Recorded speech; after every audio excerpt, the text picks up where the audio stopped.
All right. Well, good morning, everyone. I'm Jan Erickson from Stepping Aside, and welcome to Somewhat Daily Tarot and Rune for the 19th day of February, 2020.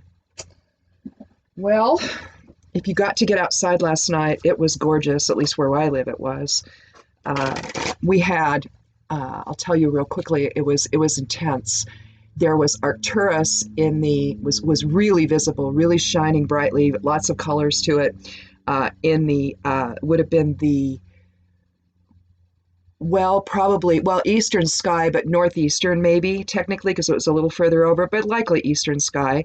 But then there was Orion's belt was visible. That was in the western sky. Sirius in the southern sky.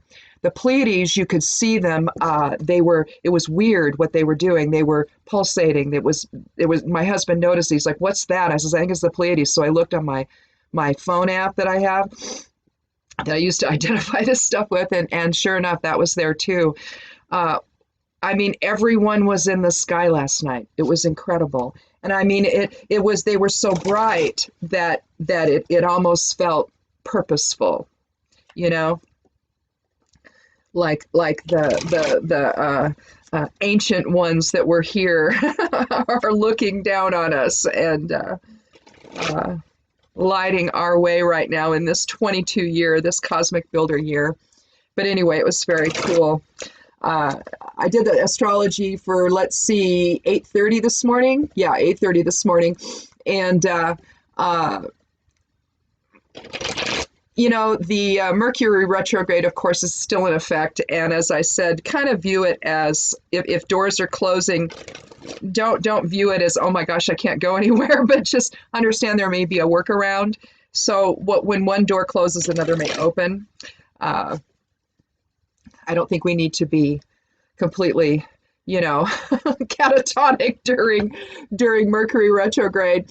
But anyway, Moon's in the 10th house Capricorn. A good time to reassess career focus, an eye toward a more public face or role. Semi-square of the sun, those new patience today. Energy is kind of low. Timing may be off. So, observe instead of plowing ahead, avoid conflict, all of that. Just realize that maybe you just don't quite have the energy today to do, big, huge things. So conjunct Jupiter, take on some new hobbies, maybe expand your knowledge or horizons. So it's suggesting kind of more really an inner focus. Sun, 12th house Pisces sort of reinforces that time for self-reflection and reassessment. We're kind of been doing that though lately, haven't we? Mercury, 12th house Pisces, the same. Intuition's high today. Inward focus is warranted.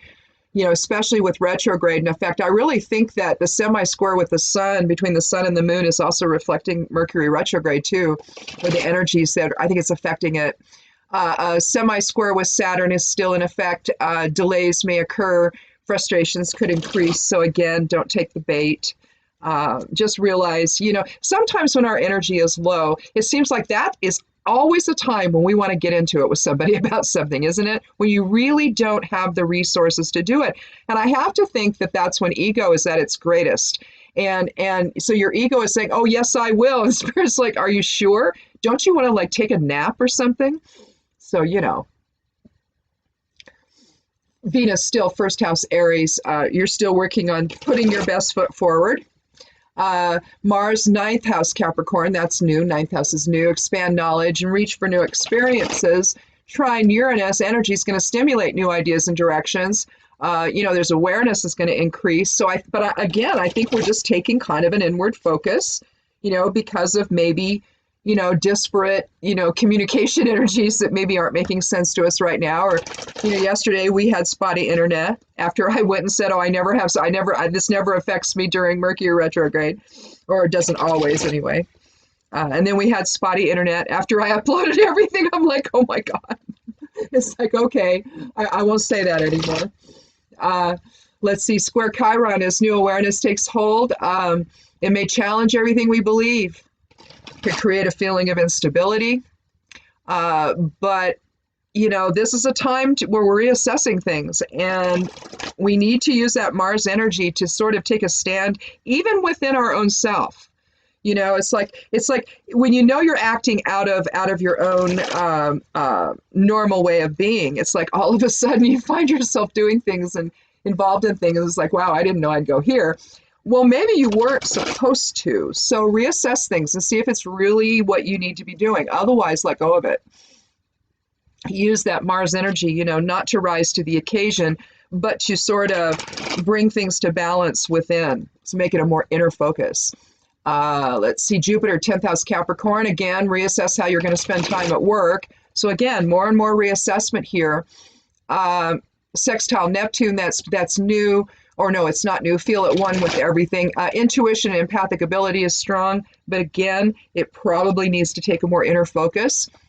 Uranus is still where it was. First house Taurus, open to change and new experiences, break free from old patterns. So again, everything is really aligning together, isn't it? The semi-square with Uranus between Neptune and Uranus is still strongly in effect. Still, guard against deception or the long played con.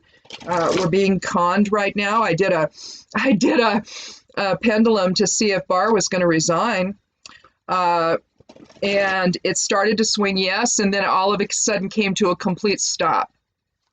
I mean, it wasn't even, there was a slight vibration to it, but usually when it'll stop, it just sits and quivers. And that means that the decision is still being made. I'm not really getting much of any of that quivering. So I think it could just simply be that Barr has been bested here and he doesn't know what to do. But his reputation's on the line with all the judges and the former DOJ officials. The numbers are climbing, wanting his resignation. So I don't think he's going to be there much longer, but I don't know. Right now the pendulum is not saying yes. It's not saying no. It's just saying that really, that the whole decision is still in Genesis. So, but again, there's a con going on. So either, the other thing too, with an inner focus, are you conning yourself? You conning yourself into believing something that just isn't true. We're finding out a lot of things now that we thought, or well, some of us knew were nonsense, but others did not. Others, believed certain things, and they're finding out that none of it was true, not even a little bit of it. And that's horrible for one man and who's working with him to do this to an entire country, to a group of people that believe in him, to do something like this to them. Yeah, that's not right. This long played con thing's been going on in the skies for a while here, and it likely was, I just didn't notice it, was probably a medium influence, and I usually just take the real strong ones, unless it's super interesting or something, or it's been in effect, it's starting to lessen, I might talk about that, but yeah, there's something going on here, and it's not good, and we're all being played. I mean, everyone's being played, so. Chiron in the 12th house in Aries. Again, 12th house is really prominent here. 11th, 12th, all of that, 10th. So we're basically in that fourth quadrant right at this moment anyway. It'll move throughout the day, but right now that's where it is. Time for healing, but again, it's not going to be easy. Wounds are deeply felt right now. particularly if we are discovering that we've been conned. Things like that bring up Chiron issues, okay? They're going to bring up issues from the past lives, childhood, all of it, where wounds were, initially developed and that then sort of, color how we see our world. And if we are being conned right now, which we are, to deal with that for some people is going to be very difficult. For some of us, we're just going to go, oh yeah, we knew that. Others who didn't know it are going to be able to deal with it a little bit better. But for the most wounded among us who put their weight behind this man, well, that's going to be tough, and they're going to need support from people. And we're going to have to extend that. What choice do we have? We have to go forward together here. We can't be at odds with one another like what's going on right now. I mean, you got to ask yourself, who's doing that? You got to think about it that way. Somebody is causing all of it, either through disinformation or whatever, like we all experienced in 2016 and continues to go on today. So why wouldn't that be what this is? Because, you know, when the dust settles, you know, you can find more that you agree on than you disagree on, right? Especially if it's a neighbor. It's like, oh, you need some help? You need some help moving that? I'll help you. You know, you discover that all this other stuff is just stuff. When it gets down to the brass tacks of living, we can do that with one another, even if we don't necessarily have the same political views or religious views. Doesn't mean that you can't help a neighbor. You see, and that's really all we're talking about here, coming back together and helping a neighbor, getting into that flow of energy instead of this other nonsense that's going on. And it's not just on the conservative side, it's on the liberal side as well. Cut it out. Quit the argument. Quit the, you know, and candidates, reveal everything. Don't hold anything back. We need to know. We've been dealing with the long played con. Let's not see that manifest on the other side. So, yeah, this is affecting all of us. So, but again, you know, if it's, we already have a long played con going on collectively around us. You know, see if you're playing one inside yourself, and if you're fooling yourself about something.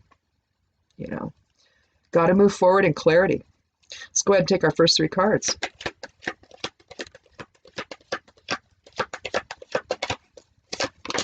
I'm spending more time on the astrology for a reason, because it has been informing or aligning with or in synchronicity with the cards for some time. And there's so much going on right now that that is dealing with inner reflection that I just think it's important to spend that time before we get going on the cards, on the astrology. It just, I don't know. To me, there's just a lot of significant things going on. We start again with a major card, like we've been doing. Card 0, the Fool, undeveloped potential. So you see, we can go anywhere with this. You know, when you start to loosen the holds, and again, Mercury retrograde can work. In fact, I think I may do a post on this and the effect that Mercury retrograde can have, as irritating as it can be sometimes, and it is, especially when communication is interrupted and affected and all of that, and you know, miscommunication happens, and you know, either we're not listening or we're not communicating well enough, either way, but Mercury retrograde sort of amplifies all of it. And, you know, you just have to allow for the loosening of the bonds, so to speak, letting go of your own position on things, letting go of what you think someone else said or did, let go of it, loosen the bonds, allow for another vision to come into play. Because really, that's what Mercury retrograde, it's like a reset in a way. It just makes you pause and makes you reflect. And so I think that that's what we're doing here. So we can make that work for us, especially if we want to express some new undeveloped potential or a return to what the potential we used to have. You could use this disruptive time to do that.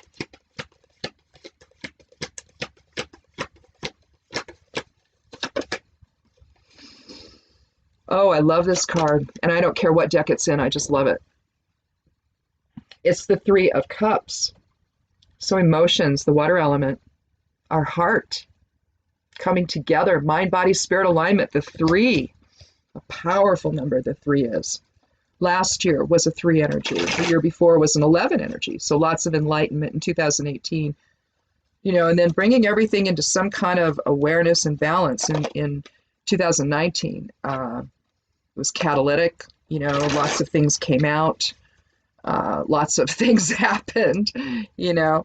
And then this year we're in the 22 year, the cosmic builder, the soul level. Soul's like saying, okay, you guys have screwed around long enough. I'm just going to come in and fix it.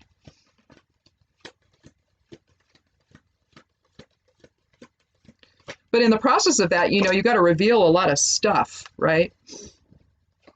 Here we have the Page of Cups, so new message. Not new message, new emotions, I should say. That's Page of Swords. It's like, oh, new message. No. Well, I mean, you know, sure, surrounding emotions.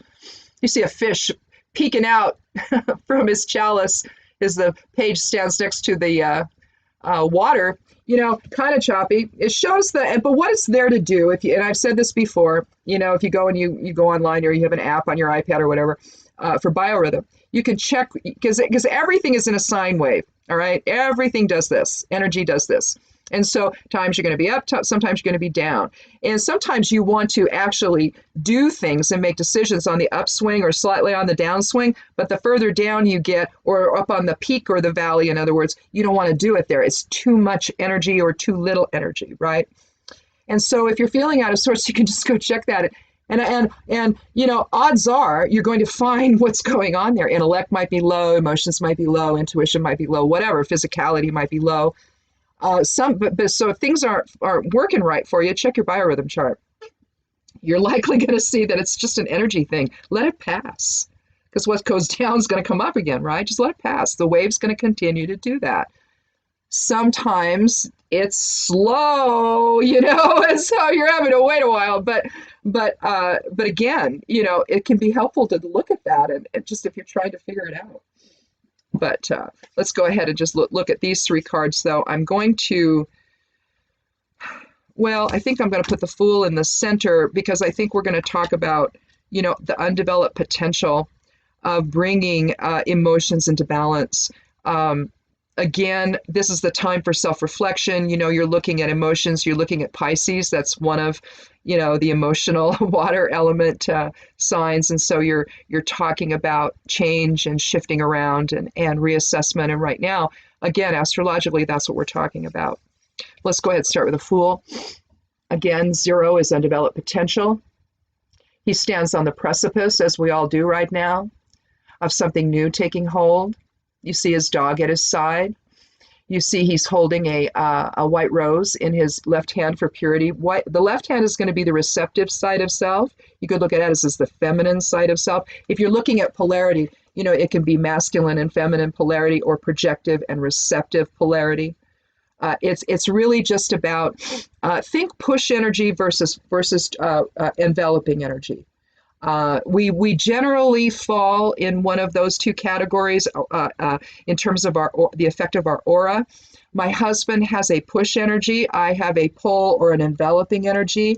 And so because I'm also empathic, I feel his energetic vibration and his resonance. So if I'm sitting down, he's had to learn that he cannot stand up while I'm sitting down, because when he is, especially if he's ranting about something, whether, you know, it's not directed at me, it's just he's irritated about something, he's ranting, so he's getting intense. He's a Sagittarian, so he gets intense, right?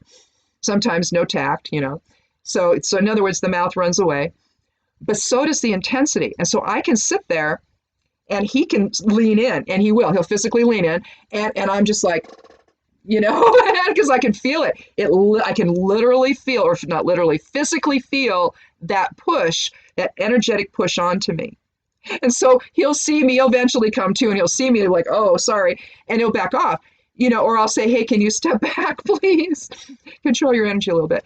And because you have to ultimately take responsibility for that. If you have a pushy energy about you, you have to take responsibility for that. People feel it, whether you're empathic or not. You're going to feel, everyone's empathic. We all look.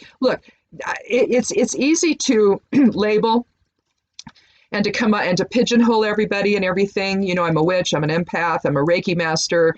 You know, I'm a martial artist, I'm a black belt, I'm all of these things. You know, I'm a wife, I'm a mother, I'm a woman, I'm all of these things, but I'm not just those things. You know, I'm all of it aggregated together. Okay. Now, that's just because that's the focus I chose. We all choose our focus. So if some people aren't as intuitive, maybe, well, then maybe they just either aren't paying attention to it, or it's not as important. They're more concerned about the tangible, immediate things. That was their focus here. But when we're our astral self, because the body is just a tiny part of the energy, right? And I talk about that in the book that just actually went live today. It's on I put a books to read link underneath here. It's called Shifting Perception. It's a manual for transformation, but it's shifting perception away from an ego focus into a focus of spirit. And the reason that I've been doing that, I've been talking a lot about it. And so I thought, you know what, let's talk about how do we do that. And so there's a link underneath the video if you want to check that out. It's actually live today. I did not do it on Amazon. I have it I guess it's right now it's on Scribd and Barnes & Noble, Apple Books. There's a couple other things that that are still in the hopper. I don't know. It may have come through today. I don't know. I have to look. But those two, at least Apple Books and Barnes and Noble are there, and Scribd is there. If you have a Scribd account, you can read it there. But that's kind of what we're talking about here, especially in this reading. We're shifting our perception into something that is more harmonious. Okay, that's what this is. The undeveloped potential of the Fool, balancing the masculine and feminine side of self, basically. In a sense, you know, you've got the knapsack over his right shoulder. That's potential. So that would be the projective side as he projects into form, while he keeps the rose of spirit, you know, the pure rose there, the white rose that represents spirit in his left hand. Literally as the guiding force behind him, or it, because this is really not either he or she, but it's just easier to call him a he. I don't know why, but it is. Again, we want to pigeonhole, don't we? We're not comfortable with being nebulous. We're not comfortable with being the astral experience where all things are possible, right? All opportunities are on the table. It's the total Degas moment, right? It's all there, right? Or Kenaz moment even. But here we're talking about emotions and settling into that, into something new, into some kind of pattern, into some kind of balance, into some kind of reciprocity, into some kind of harmony. The 3 is all about that. It's catalytic, but at the same time, we're talking the triangle, which is a very strong structure, right? We're talking, so a planetary type of a solid, or a planetary sacred geometry type of experience. And so we're wanting to come into harmony today. That's the new undeveloped potential, is the harmony that we can create together. If we simply rise to a level that is not self-driven, that is not ego-driven. I don't think we need a 4th card. I really don't. But that one day that we got crazy and did a 5th, that was fun, wasn't it? You never know. That's the first time I felt compelled to do that. I feel compelled to draw the 4th card. It's like, okay, because I'm nosy and I want to know, okay, well, what's really about that, you know? So it typically involves, you know, the card is really going to be in response to one of the others, not necessarily the whole reading, although it could, but typically it ends up being in response to, it's like, okay, what is that? What is the Fool really doing? You know, so I might draw a 4th card to get a little more information about that, maybe the direction of the life, but the direction of the life could simply be understanding the need for harmony with others and to let spirit inform that process, which means energetically, if you're going to go on the vertical axis of it, you could look at ego way down at the bottom, all right? Not in the center, right? It's actually down at the bottom. The horizontal line of the cross is the abyss. That's the abyss. That's the balance. We go through, and depending, and all that area below is the ego area, with down at the very bottom, its domain. So energetically, it's a very low frequency. When it's always me, me, me, me, me, when you can't allow for the greater understanding of the truth of something, and it's always about what you want, that's ego. But that's a very low vibration. And so what we're seeking to do now is to go above that line of the abyss on the cross. We need to come up here now, and we need to allow spirit to continue to drive the body. It wants to, it's supposed to, but ego is strong here. When we're in form here on this planet, it's very, very strong. The planet is still in its ascension phase. And so it has not gotten out of, it's still going through 4th dimension, trying to work that sort of stuff out. And that's where all of this is. That's where all the astral difficulties are. And so we're in 3rd dimension. We need to advance to 5th. The only way to do that is to get out of that below the abyss mindset and move back into spirit. That's what Shifting Perceptions is trying to do through some just discussing what all this is, so we know, so we understand the truth of this, and then how do we reorient our perceptions? And well, you can do it through affirmations and visualizations and working through those techniques. And eventually it reorders your mindset. You get to thinking, well, no, when you're engaging in the negative self-talk, right, which reduces your frequency into that lower resonance, then you start remembering your affirmations. You start remembering, well, maybe I'll go and I'll do one of those, little meditations or maybe some shamanic journeying or some hedge writing here. Maybe I'll go and I'll spend, 20 minutes doing that or 15 minutes doing that and reorder my thinking and remember who I am. You see, when you think your ego, when you're always in the reactive mode, you're not acting from who you are, your spirit. If you're not acting from there, if you're not projecting everything from yourself, if you're not, in other words, if you're not creating, you're reacting. If you're not spirit, you're ego. It really is that, sure, there's going to be shades in between, but realistically, we're choosing one or the other. And now it's time to choose spirit. Well, I chose all ye's. The 15th rune of the Elder Futhark, so a 6 energy. You can see Kenna's at the top, Isa in the middle. And I'll draw that for you. I hope you had a chance to check out the Elder Futhark series. It was a 3-part video series on Patreon. Yes, it's a paid site, but you can pay whatever you want. If you don't want to do a whole year, you don't have to. If you don't want it to be recurring, it doesn't have to be. You can just, pay $1 for the month, and that's fine. I don't think you can go any lower than that.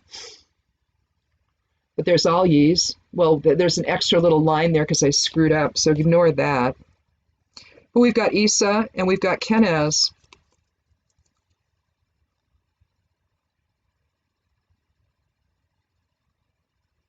So the light of spirit. Now, the interesting part about Alyes, this is a vertical axis rune, clearly. But what I mean by that is that it's not on the horizontal plane, okay? And so this is a pure spirit informing the situation or accessing spirit. So this is either raising your arms in supplication, all ye's can be in this case. It's about protection. It's about the elk or the elk sedge. And the elk sedge is this grassy stuff that elk wander around in. And it's big enough that, sometimes you don't notice them, or because of the way it is, maybe, if the horns are not very developed yet, you're not going to see them as well. So it's a protective sort of thing. But what it also is the connection between spirit and form. And it's that process of, you can almost see it vortexing into form, can't you? With the funnel going downward into, who we are here. But it is the awareness that spirit is informing the whole thing. There's no ego involved in this. Not at all. I'm getting Facebook notifications. But basically, there's no ego at all. There's no horizontal line here. And there really isn't in the runes. This is a purely spirit type of a divination tool. The runes themselves are, it's similar to the major arcana in that we're talking soul archetype, right? So that's basically what we're talking about with the runes. It's pure spirit informing the whole process. And what it's saying is that, the other thing too is it's also considered two sides of the same swan. You can kind of see this part being the neck of the swan or the head of the swan. But think about how swans flow gracefully in the water, don't they? So the grace of spirit flowing into us, the reciprocity flowing towards spirit, it's that interchange, spirit interchange within form. And that's what Alyes is. It's protection, it's safety. Again, it's the strength of spirit informing everything. Well, let's see if the geomancy runes have something else to say. So when the Fool is coming into form, you have to continue to, it's not like you give up on spirit and say, oh, well, I'll work my way back. No, that's not what that is. Oh, do we have Albus today? Oh, we do. We've been getting Rubius, talking about out of control passion and energy and all of that, and self-dealing, basically, Mars and Scorpio kind of experience. The opposite of that is Albus.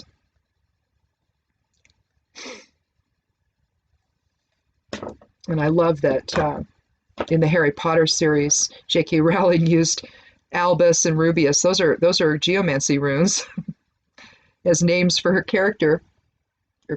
But Albus, of course, would be Dumbledore. So you think white hair and a sage and an old man and the intellect, the wisdom that's gained over a lifetime. Because Rubeus is more, catalytic energy that's passionate and primal and maybe a little bit out of control, a little bit self-serving. You move to the other side of this and it's basically the difference between source and ego, okay? And so here, this is a more source-based rune.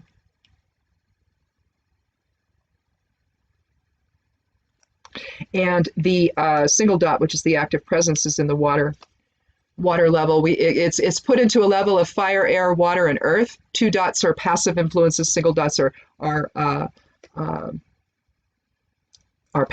active influences. And so it's interesting that it aligns with the water element here. So I think that, again, this is really talking about harmonizing with one another and coming back into our true potential with one another that's spirit-based instead of ego-based. We're in a reflective mode right now. The 12th house is active. Pisces is active in different things.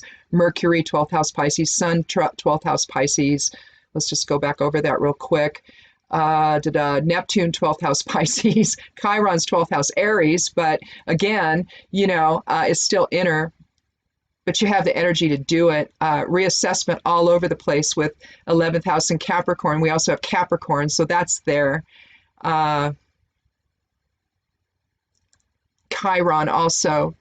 But again, the long played con, whether it's deception from without or deception from within, we have to understand that there's something else really in play here that's causing all of that. And we need to stand up and say, you're not going to do that to us anymore. You're not, it's like you got somebody who wants to keep drama going between people. So you'll get, especially if you've got, say, maybe you got a friendship where maybe a 3-person friendship where, one is seeing that the other 2 are getting closer and they don't like that. So they're going to start to cause trouble. You could call that what you could sort of use that very simplistic idea that's happening collectively. You've got one person and then the other 2 groups, keeping the other 2 groups at odds. And it isn't just one person doing it, mind you, it's a group of people doing it, but because they need to further on their needs, right? So they have their puppet and then they have all the machinations behind him, right? And then the 2 people and again, we're talking, a triplicity energy here of 3, right? And so you've got the focus that is, or the impactive behavior that's impacting all of us negatively, keeping us at loggerheads with one another, maybe even within the groups themselves. So there's nothing but chaos created by one person or a group of people. In the example of the 3 friends, you've got one friend who's not happy and wants to cause trouble with the other 2 so that they can have power, so they can feel more like they're in control of things, right? And that's what this is all about. Whether you think about it in terms of 3 people or you extrapolate it to the world and authority versus, how we all seem to break down into one side or other belief-wise, it's the same sort of dynamic that's happening. And when you add into there the Uranus semi-square Neptune and the long played con, then we've been conned. We've been led down the garden path for someone else's purposes that when we all find out about it, it's going to be too late to fix it.